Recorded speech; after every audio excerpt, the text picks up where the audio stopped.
Alright, so we're going to get into this right away. Hi, I'm a Fencer, and I'm going to be analyzing the fight between Luke and Vader in Episode 5 of Star Wars. Starting strong by putting his blade facing Vader. Vader replying. They're dangerous to each other here. Healing each other out. And... Alright, let's look at that.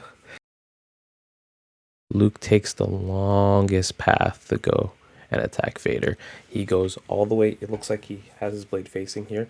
He goes back here and over. I don't think he could have picked a longer path for his blade to travel. As you see, Vader easily deflects that.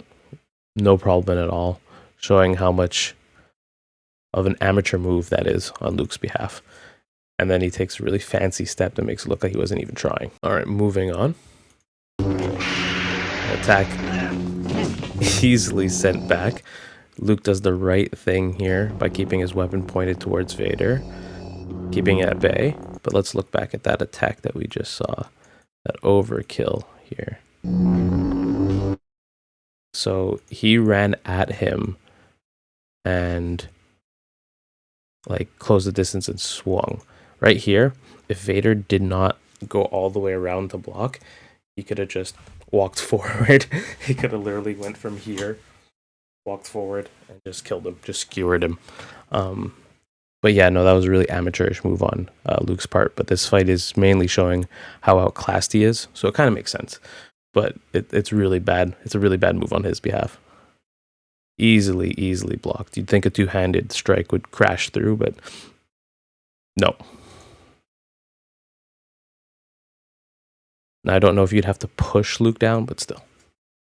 Could have deflected off this side. Doesn't really matter. It was a power move, and it worked. All right, back to normal speed. All right, so yeah, maintaining that distance, like I said before.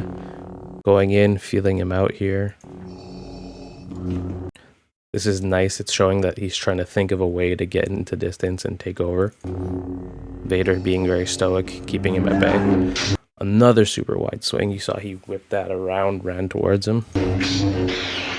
Vader not even giving a damn, just bang, bang. Yeah, okay, sure.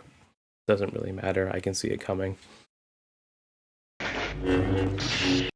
Really wide response coming from Vader, but it looks like he's toying with him. Okay. Okay, cardinal sin, the spin. We're going to look at that now. All right, so let's watch this a little slower. Luke comes in, super wide. Vader parries, stepping back as he parries, which gives him the time to parry well. Last one looks like he's toying with him. Super wide swing on top. And then I don't know what that is. I don't know why we're spinning here. I don't know what required that. We're going to look at that again. We're here. I'm going to slow it down even more. Over the head, block, solid block on Luke's behalf. And then goes for a swing. Vader just misses his face. I don't know why he doesn't. Well, we know why he doesn't it story-wise, but it could have been game over there. And then Luke opts to spin when there's really no reason for that. That could have been an instant death. If Vader decided to stop his swing and then lunge forward, like if he's out here and he's doing the swing that he does and goes and leans in, over. Absolutely over. This is a pretty picture. Looks good. But that spin is rather ridiculous in that instance. Solid parry, brings his blade down, and swings for Luke to parry that. Though, in that bringing down of the weapon, he could have gone more directly instead of going all the way around there. If we go here, parry that down, do it. Down. He could have made a beeline directly for him.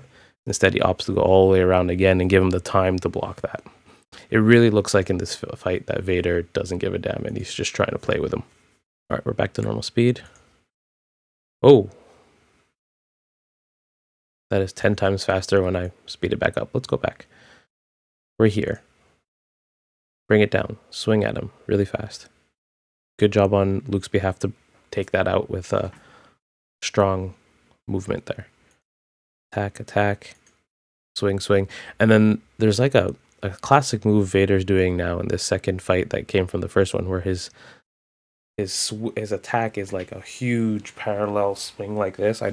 I don't get it. It's really funny to watch, but he does that there and destroys there. Look at that again. Doesn't necessarily look like anybody's really attacking each other, except for at the end there with Vader. But before that, it looks like they're just trying to meet blades, and then we end up with this. All right. I forgot the sound. That's fine. You'll find I'm full of surprises. And his surprise is a lunge, like a fencing lunge, like an Olympic fencing lunge. Front leg out, he's here, and he goes out like that, which is cool because using that one arm rather than the two that he's been using the whole time gives him a space advantage. He has a longer reach, and he even tries to go high and then low, trying to trick Vader. You can see like the little mind games he's trying to play against someone who's basically a master. But Vader parries them both. Look at him not give a damn, and then go around the world and parry his lightsaber out of his hand. I call that move around the world. It happens in fencing where people parry too wide. I call it the Tour du Monde, like the world tour. Let's go all the way around here and get rid of your blade. For someone who's as good as Vader is, that's him doing BM. That's him doing bad manners. That's him joshing around. That's him not giving a damn. Because that's just a show of how strong I am compared to you when I don't even try. As is that swing that was so overly done. We have the vampire jump. And this is nice. Them clanging there, they're meeting the blades there, was a nice onward. That was weird. I'm going to look at that again. Vader. So that's weird. It looks like it's Vader attacking, but it's actually Luke preemptively going where Vader's going to go. And then they hit blades, switch to the other side. It doesn't really speak as if one person is attacking the other. That one looked really coordinated, like we have to be in this area at this time at the same time, rather than look like there's an aggressor and a defender. But that parry right here is solid by Vader. Anger. Only your hatred can destroy A little blade bind battle. Ooh. All right, the jump. All right, but there was a lot going on there. Let's go back. While they're having bladeside conversation, Vader whips out this combo. A slash here, blocked by Luke, followed up by a second one where he beats the blade out of the way to follow up on the other side, which... Okay, so basically Vader's just sending a barrage, which Luke has to block consecutively. And then the jump. Now, I don't know if these attacks warranted a jump. From what he was throwing right there, they looked rather small in size, like wrist type of cuts, rather than that wide one that he usually does. On a wider one, I would understand jumping over it because it's so wide and you can get the timing, but short little cuts allows you to reset more. But with the angle of the camera, I don't know what they were really going for. But it does seem kind of weird. It's cool, but like I don't see a wide... Because of the angle of the camera, I don't see what he was trying to avoid. It just looks like a really cool action to throw in. But I can't really judge it on whether he would have been screwed there or not. only your hatred. Hatred. Destroy me. Boom, boom, follow. Yeah. Okay, I see it there. It was a wide swing. It was just poorly shown in the film. But yeah. Goes around, swings hard. I'm not mad at it. When you jump around, he seems rather off balance, so he throws whatever he can. Fair enough. Now he's going super wide. Vader just doesn't care. I guess he got pushed off in the sequence of events, which is cool, because even if Luke is not exactly full of finesse, it's nice to see he was able to pressure Vader as he was just taking the hits as they come. So I said Vader doesn't care, but clearly there is a pushing action here where Vader is just parrying, and just moving backwards. There is some forward momentum happening on Luke's behalf, so him following makes sense. He's like, look at it here. Clearly getting shoved. Parries are getting a little weak, and then he falls. Makes sense. Luke was able to pressure him in his rage cuts. I don't know if I would have jumped down and disabled my lightsaber, but that's a whole nother thing.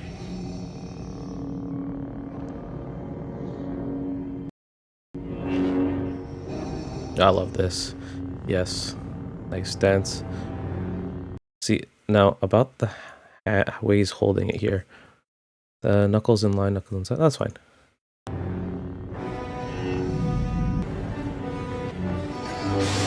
Yeah, never turn your back to Vader when he's throwing stuff at you with the Force. First mistake. Nice. Nice. Nice solid parry with a strong of his blade. You don't get the full framing there, but it looked nice. If I could see their blades interacting, I can make more commentary, but it was literally looking at Luke and then he's swinging around. Okay.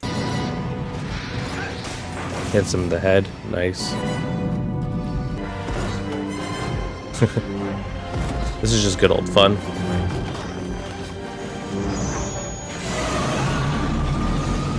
Yeah. Alright. This is where things get crazy. I also want to acknowledge that the Force should be used more creatively, like in this fight where Vader uses the environment. It doesn't get used as much as it should in creative ways, I'd find. Like, this was a cool way of bringing the environment into the fight. Daddy's mad and he's chasing you down the hallway. Let's go. Boom. Overswing, overswing, overswing. Just beating into Luke's lightsaber. Everything's huge and wide here. Very wide.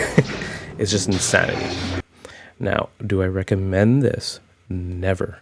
With a weapon that only takes a little touch to do damage, Luke could have found an opening in many of those attacks there. But I think this was supposed to be some sort of psychological thing where, okay, the last instance where we were touching blades, you were the aggressor, you're being really wide and very aggressive.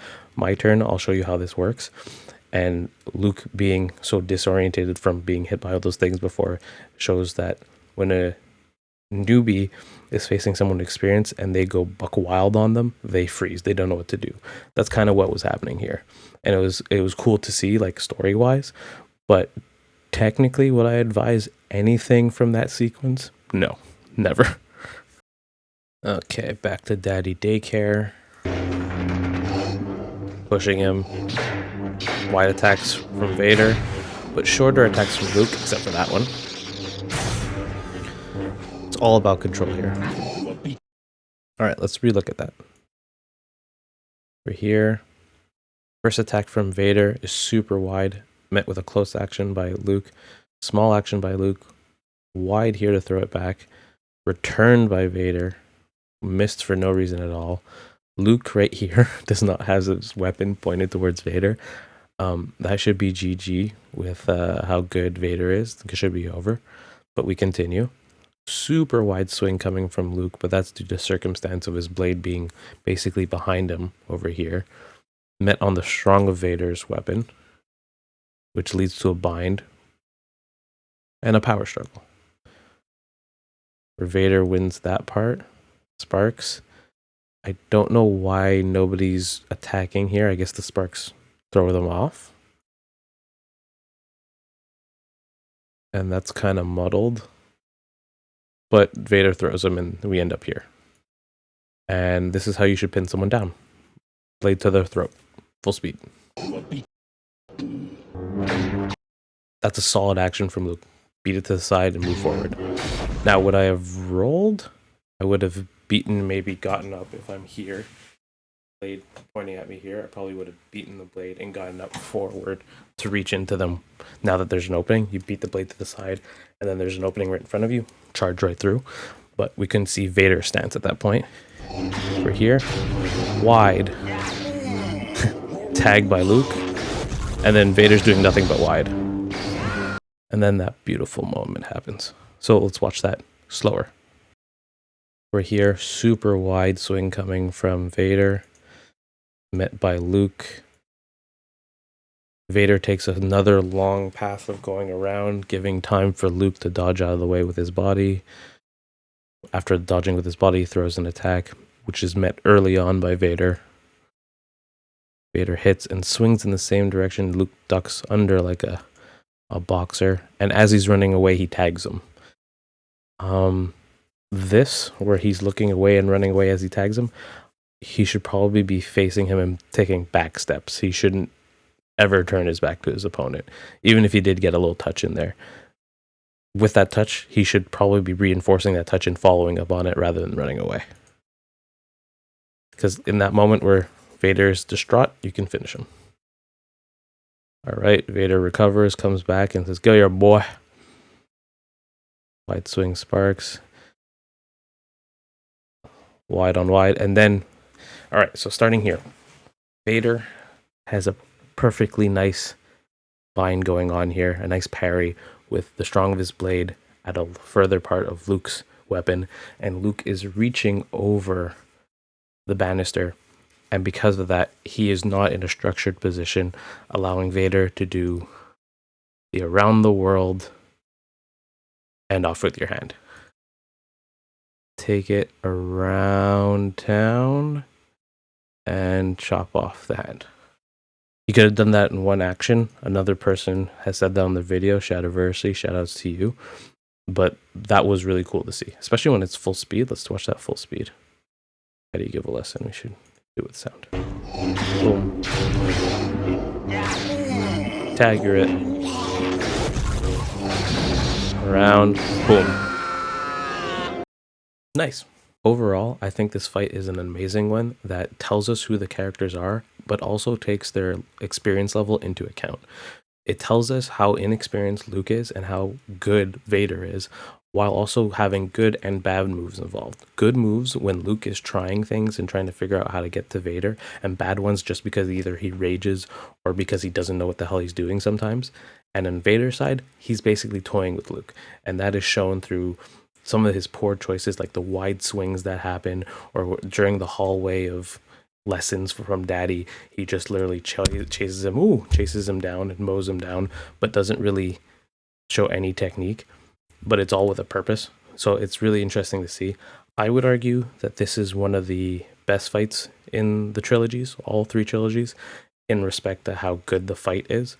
Not in hype or anything, but just like the technique used and what they're trying to do and what they're trying to accomplish, showing that there's thought going into the fighting for each character. I think it's really in depth in that way compared to what we see in other fights. So overall, I love it. I think this is my favorite fight of all the trilogies, and I hope you like the analysis. Have a good one.